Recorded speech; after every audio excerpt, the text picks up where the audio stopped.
നമസ്കാരം. മറ്റൊരു അത്ഭുത വാർത്തയോടെ ഇന്നത്തെ ട്രിവാൻഡ്രം സെയിലിംഗ് കമന്ററി ആരംഭിക്കാം.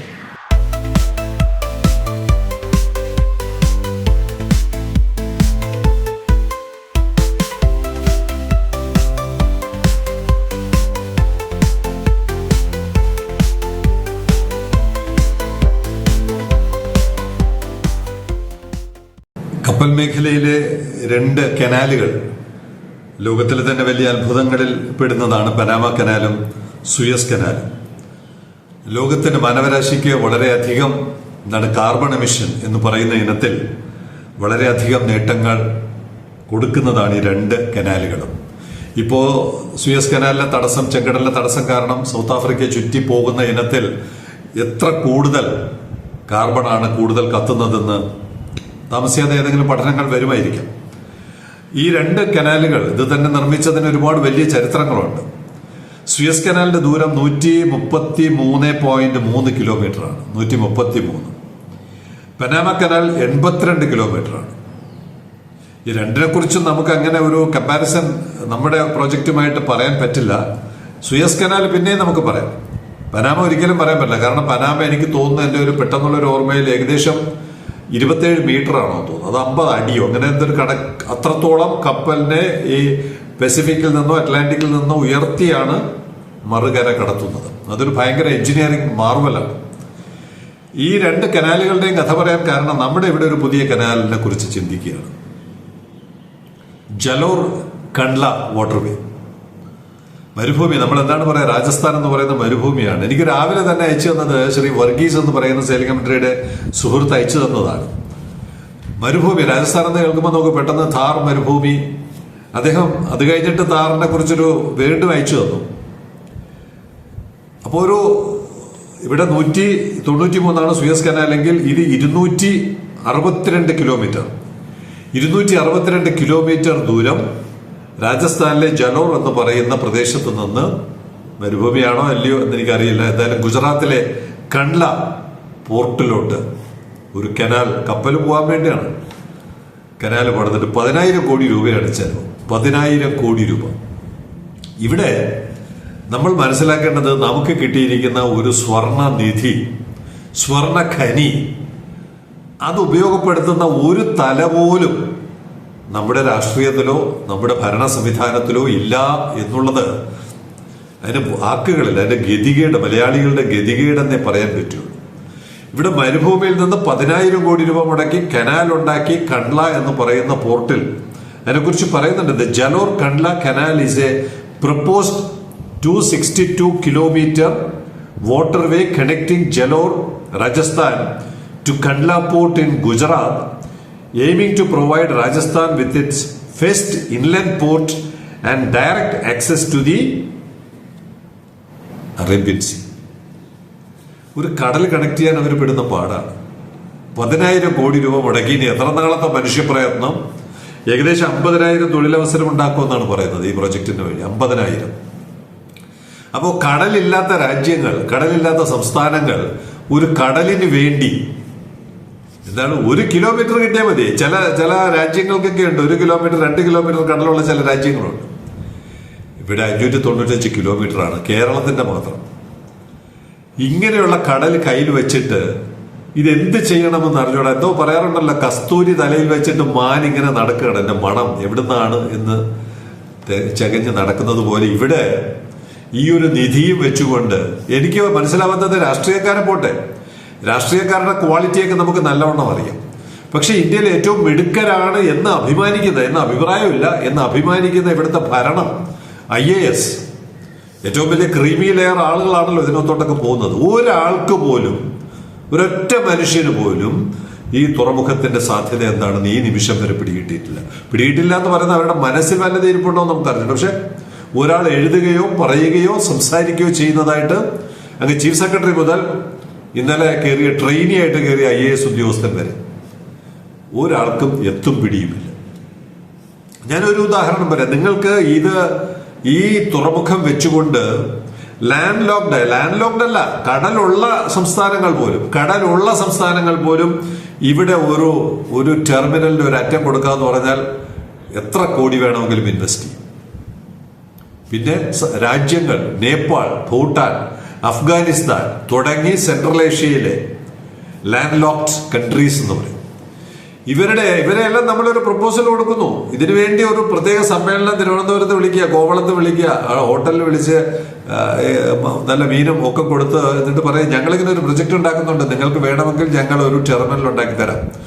ഒരു ചെറിയ 200 മീറ്റർ അല്ലെങ്കിൽ 400 മീറ്റർ പോട്ടെ, 400 മീറ്ററിന്റെ ഒരു ടെർമിനൽ നിങ്ങൾക്ക് ഉണ്ടാക്കി തരാം. നിങ്ങൾക്ക് എത്ര കോടി രൂപ ഇൻവെസ്റ്റ് ചെയ്യാം? അല്ലെ പറയാം ഇത്രയും കോടി ഇൻവെസ്റ്റ് ചെയ്യണം, നിങ്ങൾ ഇത്രയും കോടി ഇൻവെസ്റ്റ് ചെയ്താൽ നിങ്ങൾക്ക് 400 മീറ്റർ ടെർമിനൽ തരാം.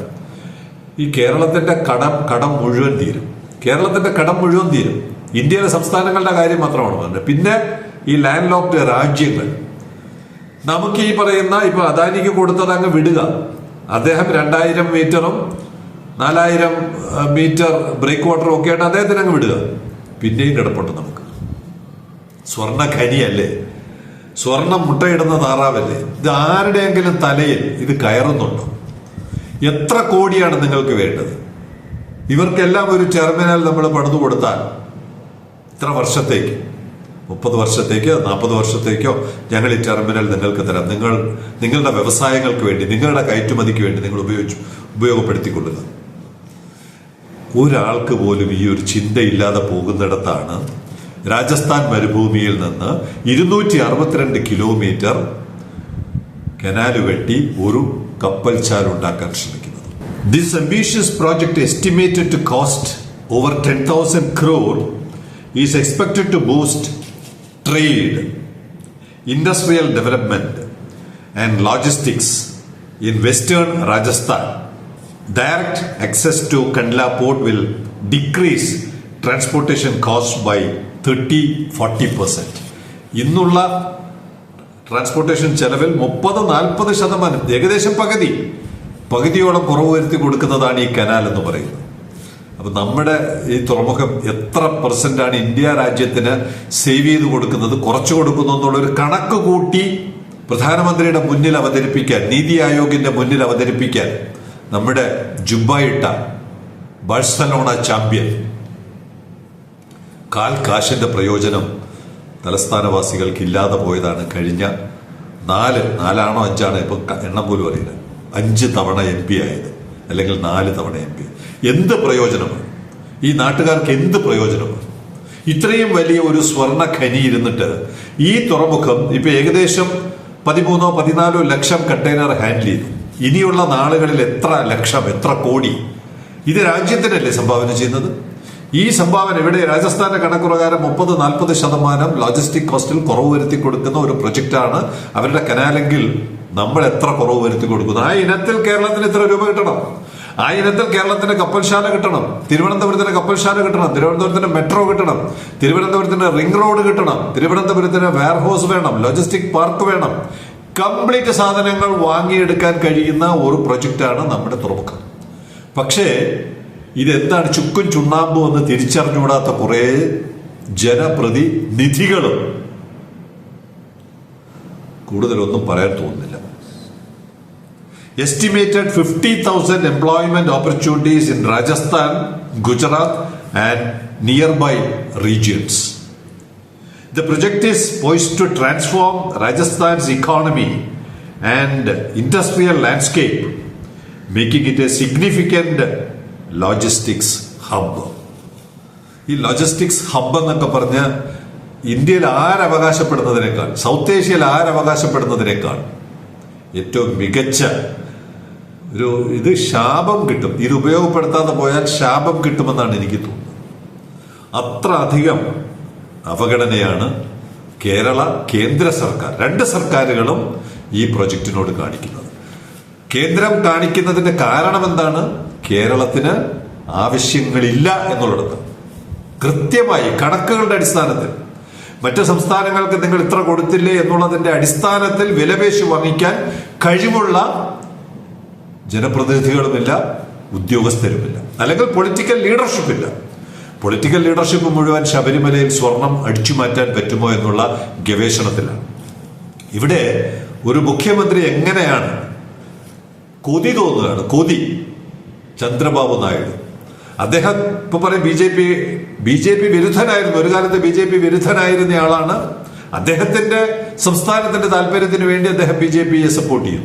അതിലൂടെ അദ്ദേഹം നേടിയെടുക്കുന്ന കാര്യങ്ങൾ, ഒരു മുഖ്യമന്ത്രിയുടെ സംസാരം എനിക്ക് പൂർണ്ണമായും അത് കേൾപ്പിക്കാൻ പറ്റില്ല, കാരണം കോപ്പിറൈറ്റ് ഇഷ്യൂസ് ഉണ്ട്. താല്പര്യമുള്ളവർക്ക് അയച്ചത് കൊതി തോന്നുന്നു, ആരാധന തോന്നുന്നു. അദ്ദേഹത്തിന്റെ ചടുലമായ സംഭാഷണം, വ്യവസായികളെ, ഇൻവെസ്റ്റേഴ്സിനെ ആകർഷിക്കുവാൻ അദ്ദേഹം നടത്തുന്ന പരിശ്രമം, നമുക്കുമുണ്ട് ഒരു മുഖ്യമന്ത്രിയും മന്ത്രിസഭയും.